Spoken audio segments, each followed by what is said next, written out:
you for that very nice welcome. I love you! Before I start, though, I would like to introduce my wife, Carol, sitting down here.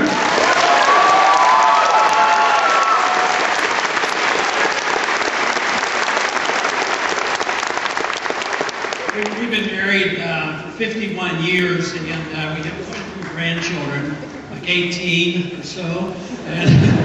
But I talk at home when I introduce her. I say, you know, we have 18 grandchildren, and I know their names. I said, but she knows all their birthdays as well. She's a good grandmother. But I am very pleased to be here, and very nice to see so many come out to here talk about what's going on and what I think is important in our country today. There is a campaign going on, although on the Republican side it's considered that it is more or less over. But to me, it's not over until we have a convention and we have a nominee.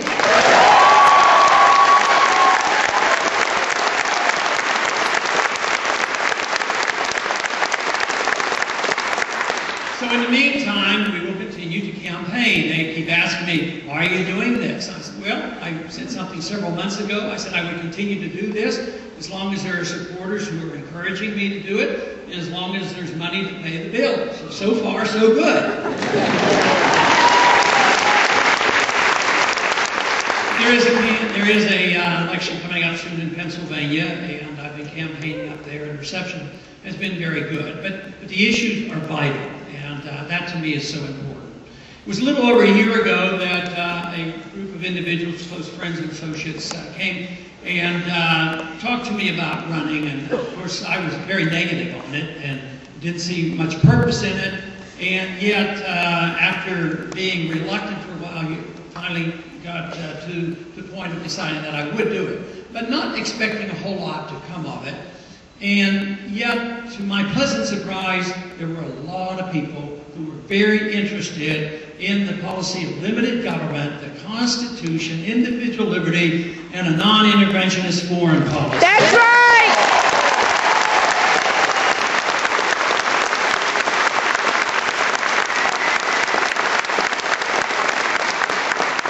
But the great part about it was so many young people responded. They might not necessarily have heard about this message in its entirety, but they responded very favorably. And they didn't discover the internet, but I discovered the internet, and all of a sudden things spread, the message spread, and after the first debate or so, and people looking at the website and looking at the program, there was a tremendous amount of enthusiasm generated through fundraising in this manner. And in many ways, the campaign has run itself. It's been grassroots-oriented. It's been spontaneous. There were over 1,700 meetup groups organized by themselves. There's no way I, as an individual or one person, could have had one central location and said, oh, let's get 1,700 meetup groups and organize them.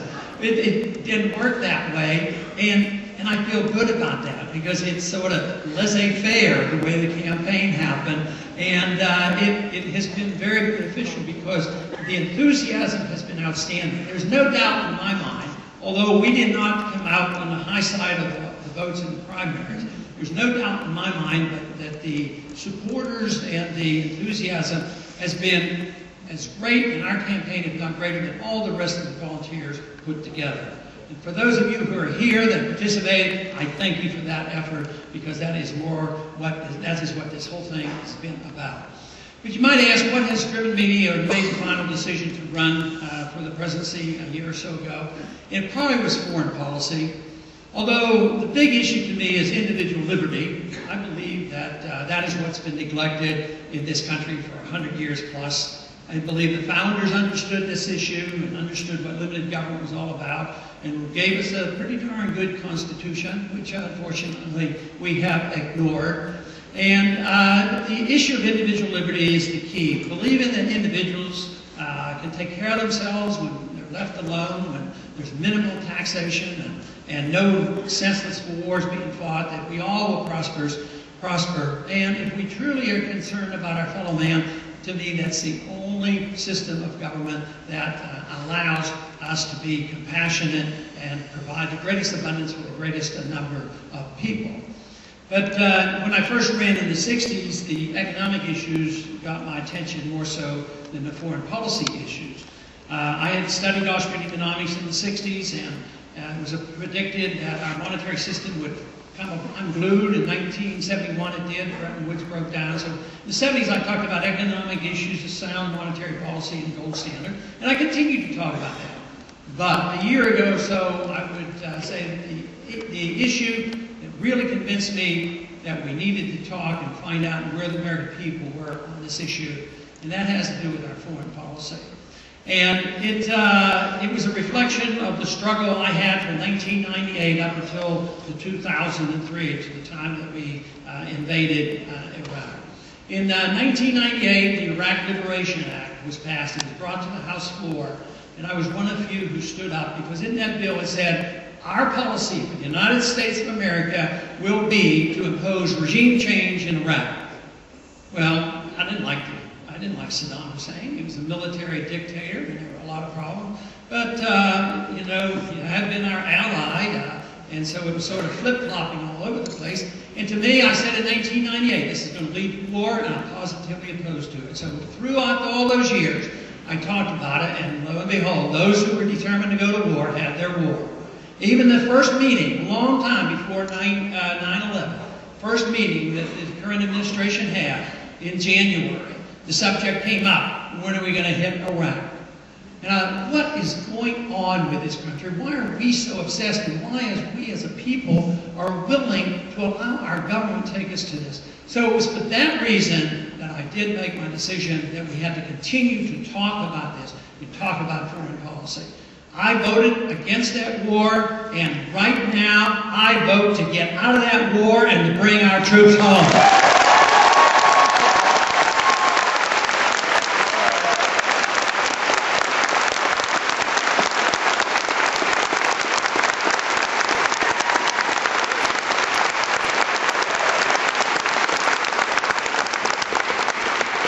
The immediate question so often comes up with us in the debates or being interviewed, won't that cause chaos in Iraq? Yeah. What do we have over there? What would cause ethnic cleansing? Well, what do we have there now? So all this argument, if we leave, we're going to have chaos, carries no weight whatsoever. It reminds me of the argument that I heard so often in the 1960s. I was called into military duty in 1962 during the Cuban crisis, and I served in the Air Force for 5 years. I did not go to Vietnam, but I served during that period of time. And it was always, if we can't leave Vietnam, you know there'll be chaos if we leave. And yet, finally, we had to leave under dire circumstances, embarrassingly so. But still, after 60,000 Americans were killed and hundreds of thousands, if not 1 million Vietnamese were killed, and after 20 years of the French and the Americans telling the Vietnamese what to do with their country, we finally leave. And guess what? Now we're friends with Vietnam. China's become our banker. That's not all that bad. China's doing pretty good as a capitalist country. So what are we doing? We trade with them. The president of Vietnam comes over here. So exactly the opposite happened.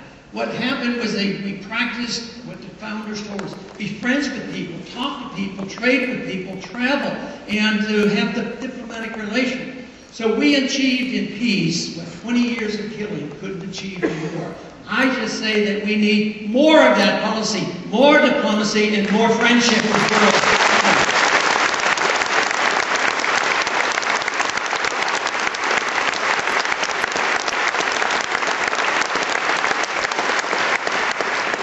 Big question is why are we over there? And I don't have the final answer to that, because there's probably quite a few reasons. I'm sure some of the neoconservatives believe what they claim they believe, that it is our moral duty to spread our goodness around the world. The only thing I can't understand is how can you have a moral issue and spread it with force and guns and bombs? That cancels out all your moral imperative and all your good intentions. And others would say, well, we're there for our oil. And I've heard that said too, we're there for our oil. That doesn't make a whole lot of sense. Before we went into Iraq, before we went to protect our oil prices were $27 a barrel, now they're $111. That's not a very good deal. And how much have we spent? $1 trillion already. Stiglitz says this war could cost between $3 and $5 trillion before it's all over. And how do we pay for it? Well, we borrow a bunch from China, and then we tax the American people, and we still don't have enough money. Then we resort to printing the money. No big deal, just print the money. Then we wonder why the dollar's weak. Then we wonder why the prices go up. Then we wonder why the oil-producing countries want more dollars for their oil. Maybe because they're buying euros, and it takes more dollars. It's all a complication of a foolish foreign policy where we're doing more than we should, and we should be doing a lot less. To maintain our empire today, it's costing us $1 trillion a year. And what are we getting for it? They say it's done out of national interest for national security reasons, and that can't possibly be true. We're less safe and less secure today. We have a military where the equipment's in bad shape, and we have morale very low, and we have thousands of soldiers coming back with post-traumatic stress syndromes and brain injuries and all kinds of injuries requiring long-time treatment. And yet, nobody wants to seem to really talk about the change in foreign policy. On the debates that we've had this past year, I kept saying we shouldn't be talking about what month we're coming home or how many troops we're going to have in the surge and what we're going to do next month. You know, tinkering with the management of a war that shouldn't be fought. What we need to be talking about is our foreign policy and why the founders were right that a non-interventionist policy of friendship is what we need. We don't need these perpetual wars.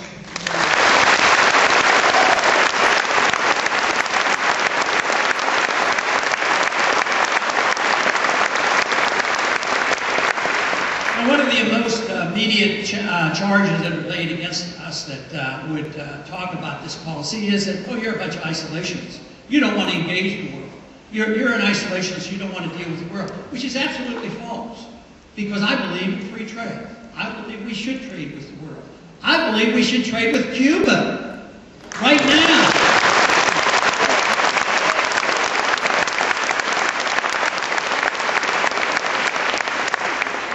But it's a policy of trade and friendship and travel. A protectionist can be an isolationist, and they want to wall off the country. But that's not what we're talking about. We're talking about a system where we bring our troops home and we don't try to tell other countries what to do. Right now, we as American people have two choices on foreign policy. And it's two variants of intervention. So we go to the countries of the world because we are the power of the world, we're the world power, and we have this responsibility. So we go to countries and we tell them what we want them to do. And if they do it, we reward them and send them billions of dollars. Now, if they don't do it, we bomb them and waste billions of dollars. We need a third option. We need the other option.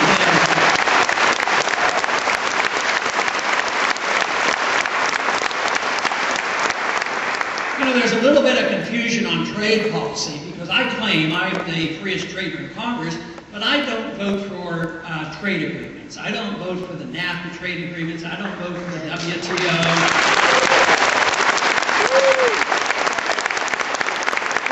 For a couple reasons. One, I don't think they're designed for free trade. I believe they're designed for planned trading, you know, special trading, special benefits to special parts of our economy.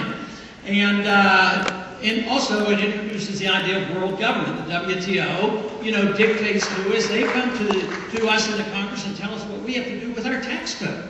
And I don't like that. I like the old-fashioned idea of national sovereignty. I don't like this idea of international sovereignty where UN and IMF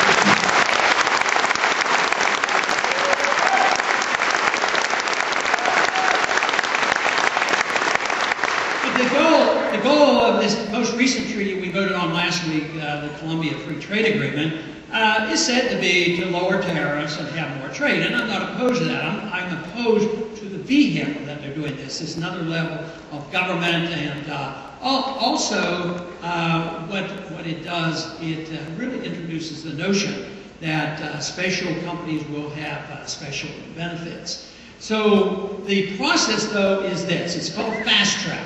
The Congress, once again, reneges on their responsibility, turns it over to the executive branch and say, do something. Have a treaty, work it up, and then we'll rubber stamp it. The Constitution said the Congress should have responsibility for foreign commerce. So if we wanted low tariffs with Colombia, all we have to do is pass a law. You can do it with one page. We'll have lower tariffs as long as they do this, and it can be done. But instead, they come up with these trade agreements, hundreds and hundreds of pages long, very complicated, and you have to be suspicious of anything Washington does, well, all the time. You should be suspicious of what they do.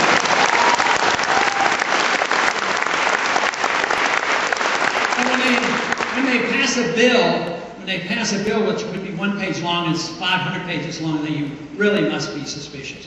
But I've always been concerned about the reneging responsibility of the Congress, the legislative branch to the executive branch. It seems to be endless.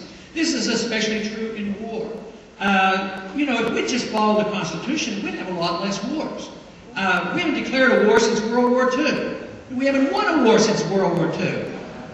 I would say that if we followed the Constitution and we were truly threatened, and the American people endorsed the war and the Congress voted for the war, then we should all join in the effort to win the war and get it over with quickly and come home.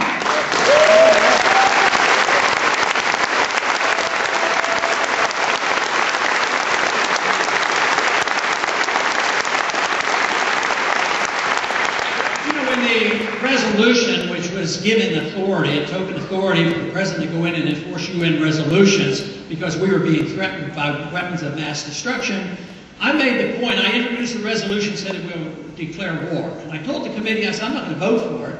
I said, you're going to have to vote against it because I'm not going to vote for my own resolution as a substitute. But I wanted to make the point that we should be doing this. And hey, guess what the answers were? The chairman of the committee said, well, that part of the Constitution is anachronistic. We don't follow it anymore. And somebody else said, well, this is frivolous for me to bring this subject up. And somebody else said, well, it's too complicated because it confuses law and we didn't want to do it. So that's how much respect they have for the rule of law and following the Constitution. That's why we get into so many problems that we have today. That if we made the members of Congress make these commitments, then we wouldn't have to depend on the war propaganda, which conditions the people. See, 80% of the American people at the beginning of all this didn't want to go to war against Iraq. But after the drumbeat from the government and the media about, weapons of mass destruction, and then this 9/11 incident come along, oh yes, Saddam Hussein had something to do with 9/11, which was completely false. It gave them an opportunity to do it.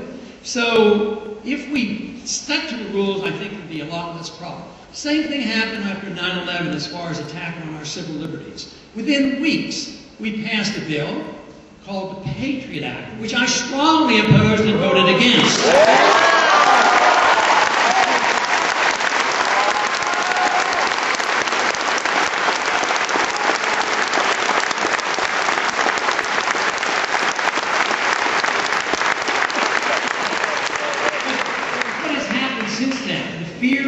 Is continuing to build up.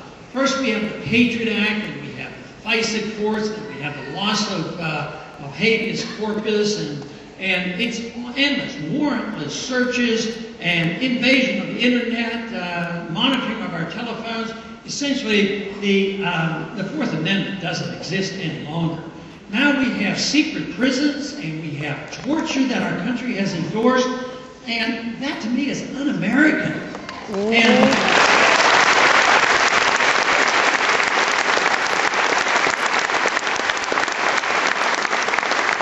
the sad part is those who promote those programs, whether it's the war or whether it's the supporting the Patriot Act, if you don't support it, vote against the Patriot Act, well, that means you're unpatriotic. You vote against the war, oh, you vote against the troops. They turn it and twist it around. I've come to the firm conclusion that you can be conservative, libertarian, constitutionalist, a good American, and vote against the war and still be a great patriot.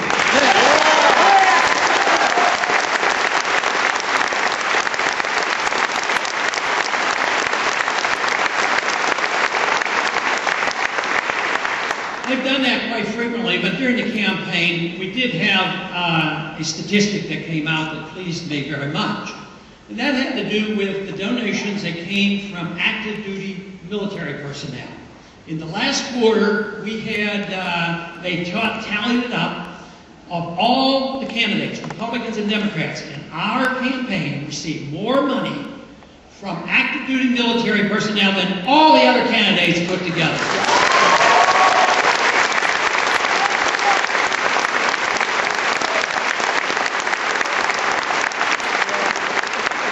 Right now I have a brother of a staff person who works for me right now. It's going back to his 4th tour. And he's a Marine, he's dedicated, he wants to defend this country, he's in the military for the right reason, but let me tell you, he's getting tired of going back over and over again. That is a result of a flawed foreign policy. The answer is available to us if we just wake up and use some common sense.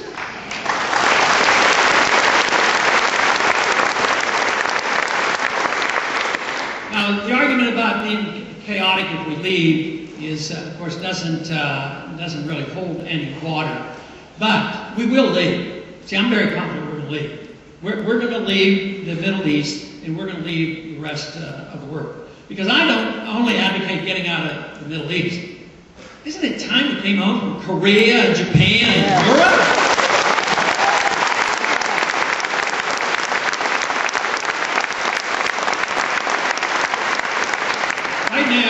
Because of our domestic spending and our military spending, our national debt is going up at the rate of $650 billion a year. And it may reach $750 billion this year, where the national debt will go up that much.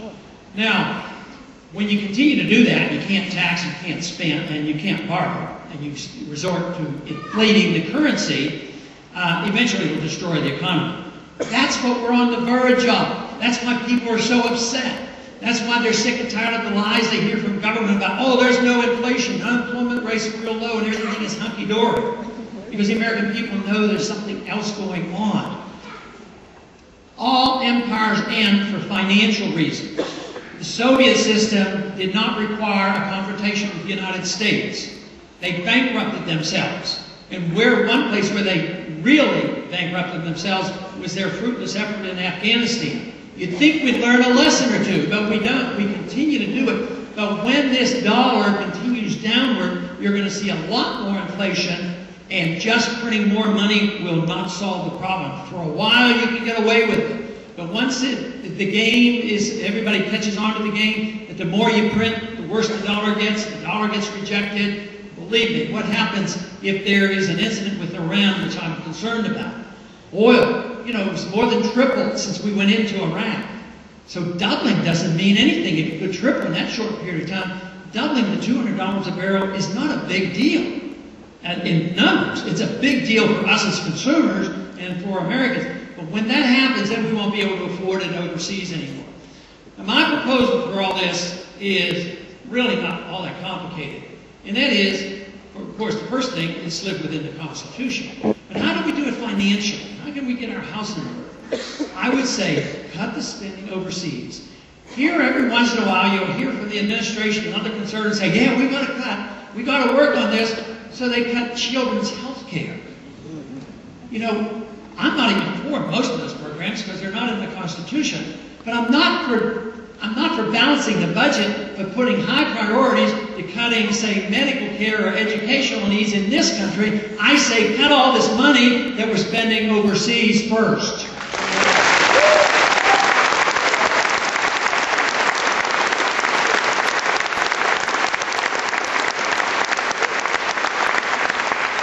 And I'm not talking about a few million or a few billion or a few tens of billions. We can cut hundreds of billions of dollars if we change our policy. Now, would that weaken our national defense? No, I think it would enhance our national defense. I think we'd be stronger. The military would be stronger. We wouldn't be drained. And we wouldn't be, right now, we have not very good diplomatic relations with the rest of the world because we're always telling them what to do. So I think diplomacy, if it's used properly, we will actually have more friends in the world. We would save a lot of money. I think it would reduce drastically the threat of a terrorist attack. Terrorists don't come here. Foreigners who are going to give up their life, they don't one day wake up and say, America's too free and they're too prosperous. I think I'm going to make a demonstration today. I'm going to go over and kill myself in New York City. That doesn't happen. I mean, the people who have studied this know that isn't the reason. When they study it, there is one issue that really bothers them, and that's occupation of a foreign government on their homeland. That's what bothers them.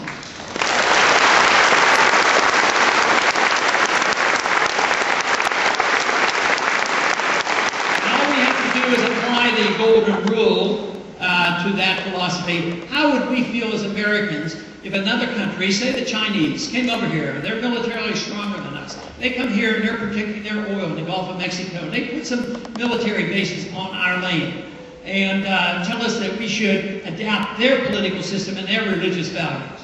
Do you think we'd be annoyed? I don't think there'd be 2 or 3 party system in this country. There'd be one party, we'd all be unified, and we would all want to do what they want to do to us.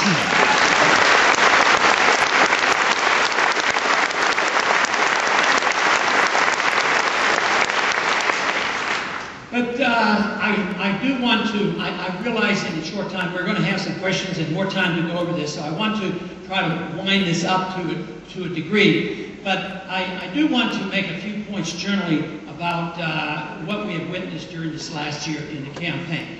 One thing is the rallies have been very, very good and very generous in the way people have come out. But the one thing that has been really neat about it is how it has brought so many different types of people together. And I've come to the firm conclusion, more so this year than before, that freedom is a unifier. Freedom does not divide people. If you're a civil libertarian, you recognize that other people have different values and you don't want to tell them what they're going to do with their life, what their religious values are, what their social values are, what their sexual values are, what their gambling habits are all about, and you don't want to tell them how to want to spend their money, all of a sudden, we're not competitors.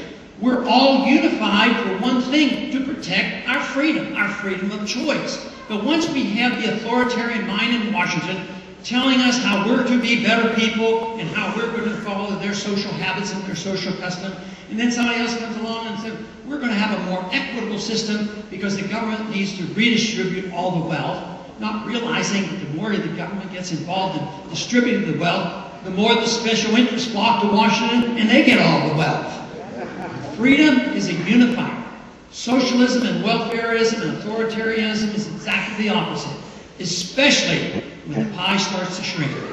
And the pie is shrinking right now. The tax revenues are going down, the expenditures are going up automatically, our productivity is going down, our good jobs are overseas.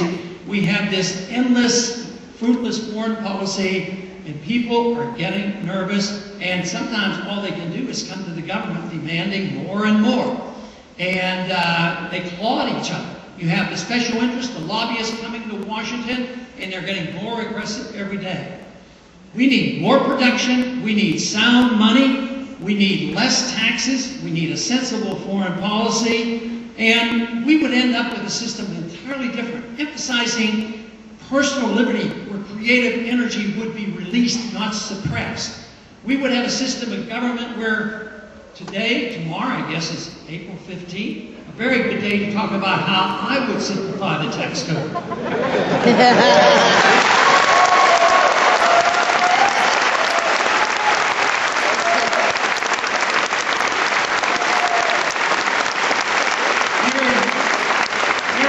Very simply, there would be no IRS and no 16th Amendment. We wouldn't need the revenues. We would still have as much revenues as we had 10 years ago. We lived most of our history without an income tax. We don't need the IRS. If we as a country decide that the role of government ought to be protecting liberty, not to police the world and run the economy and run your life. If you need that, you'll need more.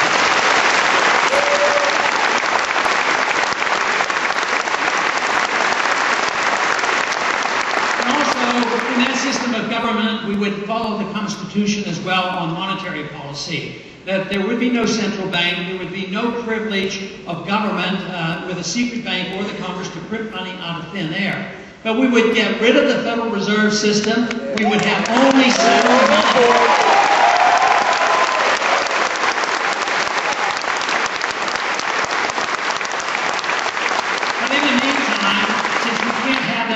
overnight. In the meantime, there are plenty of transitions we can go through. We don't have to wait for the collapse of the dollar and the collapse of the economy. As I suggested in the foreign policy area, you just come home and save money and lower taxes in education. There's lots of things that we can do. Prices of education goes up because of inflation. And then what does the government do? They pump more money in and prices go up. Are more people getting better education in the public school system? No, that isn't the case. If prices go up. So there's a lot you can do to turn responsibility in the meantime over to the individuals through tax credits. You could do that in medical care. You could do it in monetary policy. So there's every reason to be optimistic if we do the right things. And there's every reason to be pessimistic if we don't do the right things. And I would say in this last year, I have been greatly encouraged to believe that a large number of people and a growing number of people are enthusiastic about studying, understanding about what is the right thing and doing the right things. So I thank you very much for joining me here this evening. I thank you very much for your support. Thank you.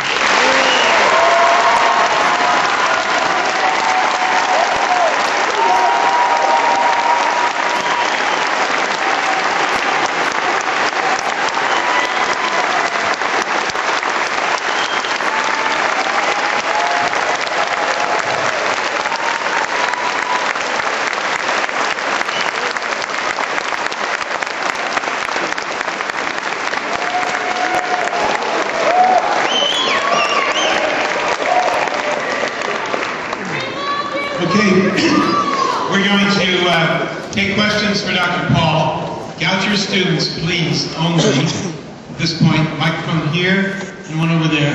Let's start at this side. Is that you, Max? Tell us who you are, and we'll ask you to tell us who you are. Hi, I'm Max. Hey, Dr. Paul. Thank you for coming.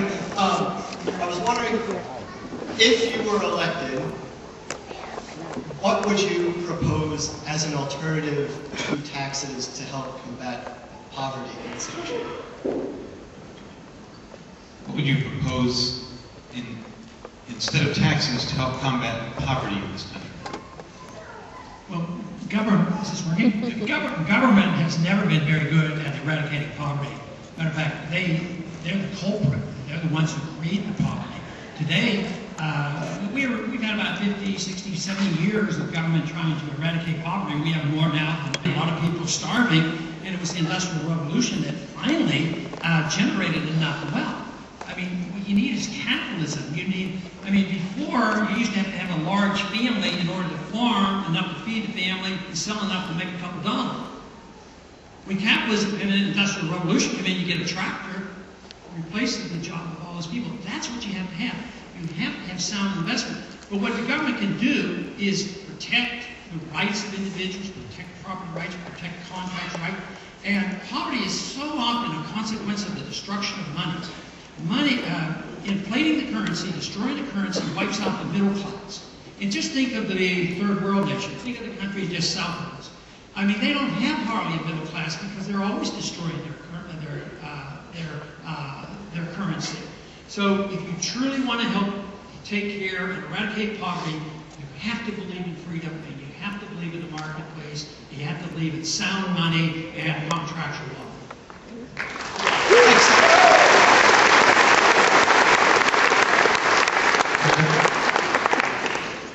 I'm Eric. Thanks for coming. I think that I understand you're actually pro-life. You're against abortion. I'm sorry, Eric, I couldn't quite hear that. Direct. Sorry. Congressman, I understand that you're actually pro-life. You're against abortion. Are you? I'm pro-life. How do you reconcile your libertarian views with your stance against, or your stance in favor of banning abortion? The principle of libertarianism is that you can never initiate aggression against another individual, which is a pretty good golden rule. Can you think of how wonderful the world would be if nobody ever initiated aggression against another individual? And of course, we would never initiate a war. We would never be supporters of a preemptive war. So the question isn't so much, the question really is the unborn a person that deserves protection under the law? And if that is true, then the killing of the fetus or the unborn is an act of aggression. And let me tell you, as an OB doctor, I can vouch for the unborn that it's human, it's alive, and has a legal entity, because I know that as a physician, if I would give the wrong medication and hurt the unborn, I could be sued, rightfully so. So if you're in a car accident and the fetus is killed, you're going to be liable. If there's a homicide, it's a double homicide. So if inheritance laws are dictated at the time of conception, so there's a great argument for a legal standing for the unborn to be protected. Now, my position, though, I'm strongly right to life, because I think anytime you can get to a system in a society where you can take a 6 or 7 or 8 pound child that is just about to be born, and you have the legal right to kill it, and you can pay me a lot of money to do that, there's something wrong with our society. At the same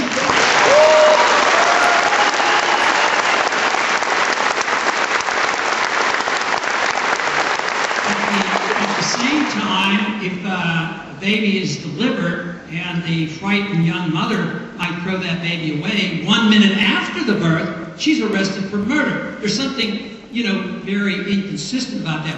But my position politically is the federal government shouldn't be involved.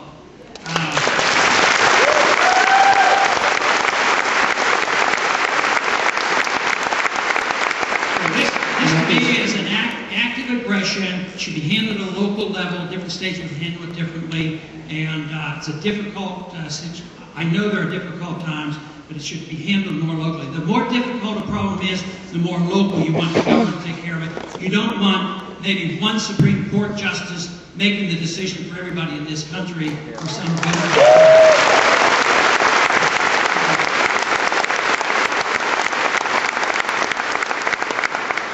Sure. Hi, I'm Shira. Thanks for coming. Dr. Paul, I actually want to piggyback on that question because You have to get close to the mic. Sorry, I want to piggyback on that question because I have read that you've come out in strong support of the reversal of Roe versus Wade. And I'm just curious how you would respond to a large population of female students at Goucher who are pleased that their nation's government secures their rights, including a woman's right to choose.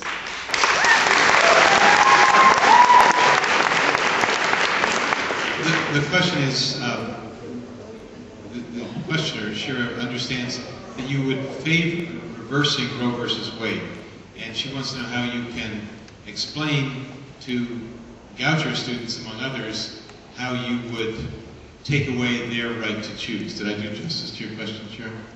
Yes. Okay, I think I basically answered most of that, but I'll deal more with Roe versus Wade.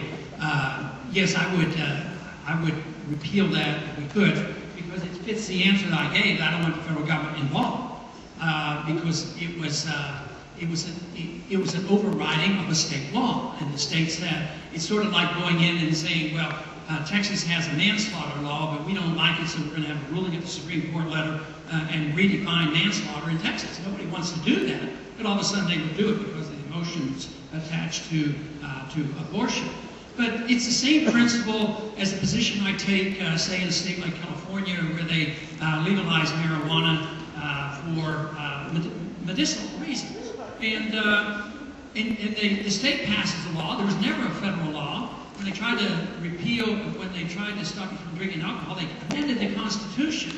But on marijuana, they changed it in 1937, and they come in, the state passes the law, the federal government comes in, the court, and they overrule the state laws. It's the same principle, it's just that the abortion issue is more emotional, but most people say, yeah, the state should have a right to allow individuals to do this, and that's the way our system is set up. Now, if you argue against it, you want this omnipotent, powerful central government to do it, you have to give up on the principles of the Constitution of the Republic, and to do it, technically, you ought to amend the Constitution if you want the government to do that much.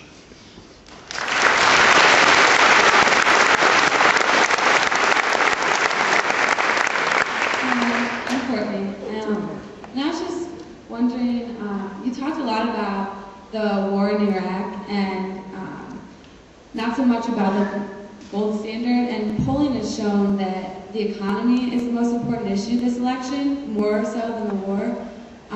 So I was just wondering what your plan besides taking money and not spending it overseas is to bolster the economy. Okay, I think the question is why you are focused so much on the war in Iraq, on ending the war in Iraq, rather than domestic economic issues. Is that right? Yes. Okay, yeah, that's a good question because I don't think I can separate the two. As a matter of fact, on one of the debates, I think Tim Russert had brought that up. He started off the debate by saying, well, now that the people say it's domestic issues we should talk about, we should forget about the foreign policy of war. And I even had my chance and I mildly criticized that statement because you can't separate the two.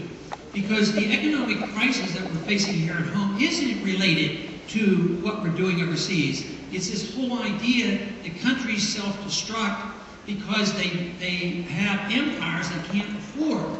I mean, we're in 130 countries. We have 700 bases overseas. We, the taxpayers, we all spent $1 billion just to build an embassy in Iraq. So where are you going to get the money? It has to come from you. That means you're going to have a harder time paying your electric bills, paying for your education. You get inflation as a consequence of it. So you cannot separate the two because it's tied into all the finances. It's tied into the Federal Reserve System and the resort to the inflating the currency for this reason. So you could have different priorities. You could come across and say, well, deficits don't matter. Some people argue that. Others would say, well, let's just cut welfare spending here at home. I have different priorities. I mean, I'm a strict constitutionalist, but I also have a transition period where I pick priorities. And I just think the American people are going to come around to stopping the war a lot sooner because I think that is the most detrimental to us financially as well as to our civil liberties. Thank you.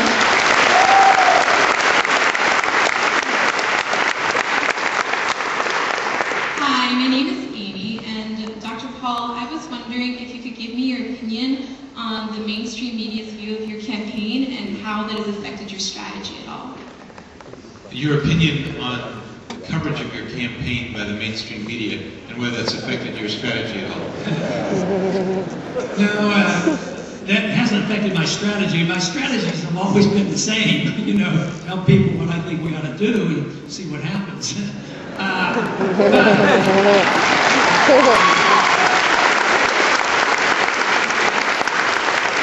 know, my supporters are more annoyed with the treatment by mainstream media. But I think I've been treated poorly. But I'm pretty happy with what I've gotten so far because it could have, you know, been worse. For instance, so I'm always the optimist. So, you know, in the debates, they said, well, you didn't get nearly as much time on the debates as I did, which is true. But the fact that I did get in the debates, you know, I still think I need to, you know, one time I sent Giuliani a message and gave him a reading list about what books he should have.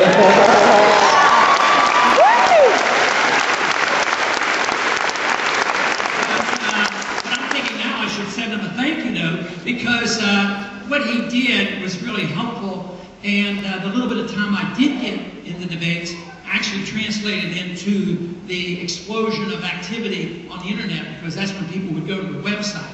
So I would say that not fairly, not as perfectly, but not all that bad. There were some that were very decent in the media and some that leaned toward the opposite. Thank you very much. Evan? Dr. Paul, my name is Evan Marks. I'm a freshman from Greenwich, Connecticut. Thank you very much for taking the time to come out. I wanted to just touch quickly about some criticism you've received about running on the Republican ticket. Many people were criticizing you, saying that you may have had a better chance running for the presidential position on a different party. And I wanted to hear your position on that, how you felt about some of the views. Well, the question is about the controversy about your running on the Republican ticket rather than under another party label, whether you might have had better prospects that way. Well, I don't think I would have had different prospects. If they marginalized me as a Republican, you can imagine what they would do as a third party. You know, and I consider it a shame. It should be that it would be equally advantageous to run as a third party.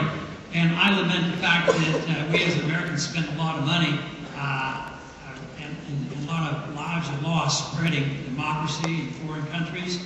At the same time, I think we could do a lot better job right here at home.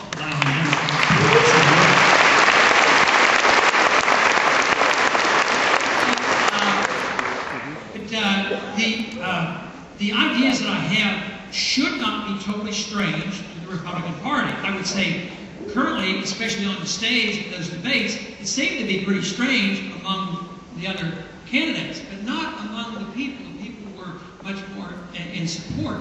But the Republican Party has at times, wholly endorsed a lot of what I'm talking about. I mean, Robert Taft, who was known as Mr. Republican, had a foreign policy which was somewhat similar to what I'm talking about. And besides, whether you're a Democrat or a Republican, if you're a strict constitutionalist, it shouldn't be all that strange. I've always marveled at the fact that, holy man, they marginalize me and think that, you're so extreme. And yet, what they're saying is the Constitution is so extreme and we don't want to have any part of it. But I think there's enough tradition in the Republican Party for free markets and personal liberty and non-intervention to be comfortable there. Although there were days when I was not all that comfortable during the debates.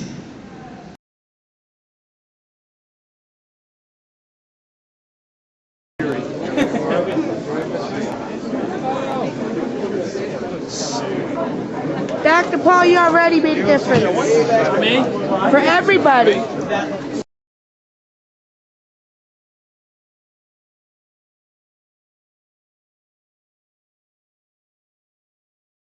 And you stand in line, didn't you? Oh, yeah? You stood in line. Yes. Okay, tonight. Oh, sure. Are you really happy? I'm happy. Yeah. Thank you. Yeah, me too. Okay. Nice meeting you guys. Yes, thank you. You too.